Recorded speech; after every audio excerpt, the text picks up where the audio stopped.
Hello friends, welcome back to my channel.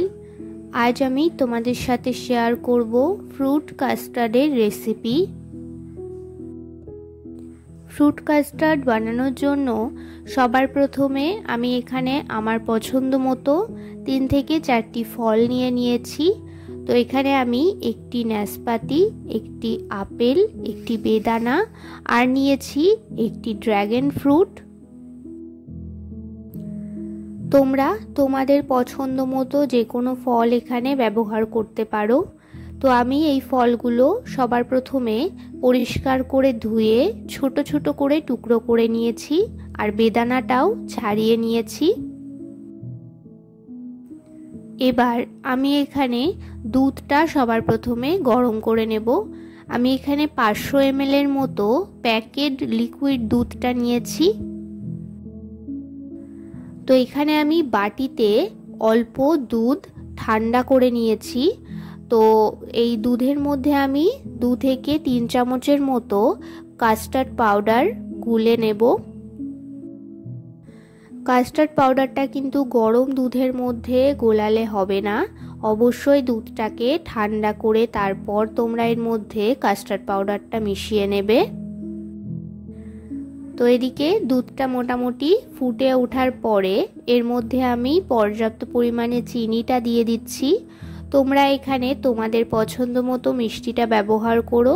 চিনির পরিবর্তে তোমরা মিঠাই মেটটাও ব্যবহার করতে পারো।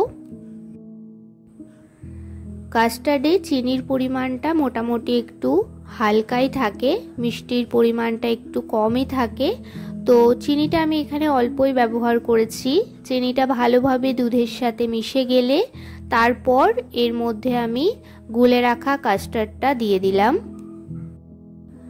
কাস্টার্ড পাউডারের মিশ্রণটা দিয়ে দুধটাকে অনবরত নেড়ে যেতে হবে। আর এই মিশ্রণটা দেওয়ার সাথে সাথে দুধটা ঘন হয়ে আসবে। তো মোটামুটি 5 মিনিট মতো এটা নেড়ে ফুটিয়ে নামিয়ে নেব। তো এখানে দুধটা নামিয়ে নিয়েছি। এবার খুব ভালোভাবে নাড়াচাড়া করে ঠান্ডা করে নিতে হবে। ঠান্ডা হওয়ার পরে তারপরেই আমি এর মধ্যে ফলের কুচিগুলো মেশাবো। আমি এই কাস্টার্ডের মধ্যে ফলটা আগে থেকেই মিশিয়ে রাখছি। তোমরা চাইলে কাস্টার্ডটা ঠান্ডা করে ফ্রিজে রেখে তারপর তোমরা বের করে এর মধ্যে ফলের কুচি মেশাতে পারো, অথবা আমি যেরকম ভাবে যোগ করছি তোমরা সেভাবেও করতে পারো। তো কাস্টার্ডটা ভালোভাবে ঠান্ডা হয়ে আসলে আমি একটি পাত্রের মধ্যে অল্প অল্প করে কাস্টার্ড আর এর মধ্যে অল্প অল্প করে ফল দিয়ে ভালোভাবে এটা পাত্রটা ভর্তি করে নিচ্ছি।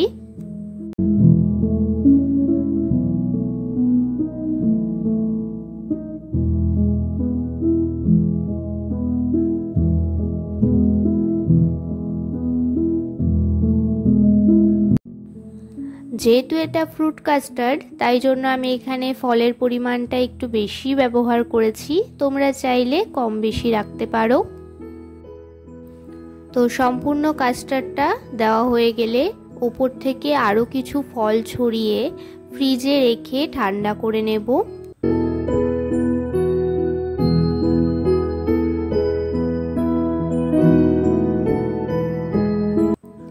মোটামুটি 1 থেকে 1.5 ঘন্টা মতো আমি ফ্রিজে রেখে দিয়েছিলাম। এইবার তোমরা এই ফলটাকে ভালোভাবে কাস্টার্ডের সাথে মিশিয়ে সার্ভ করতে পারো। তো এখানে তৈরি হয়ে গেল আমার ফ্রুট কাস্টার্ডের রেসিপিটি তোমাদের ভালো লাগলে চ্যানেলটি সাবস্ক্রাইব করে পাশে থেকো। ভিডিওটি একটি লাইক করে শেয়ার করে দিও। দেখা হচ্ছে নেক্সট ভিডিওতে।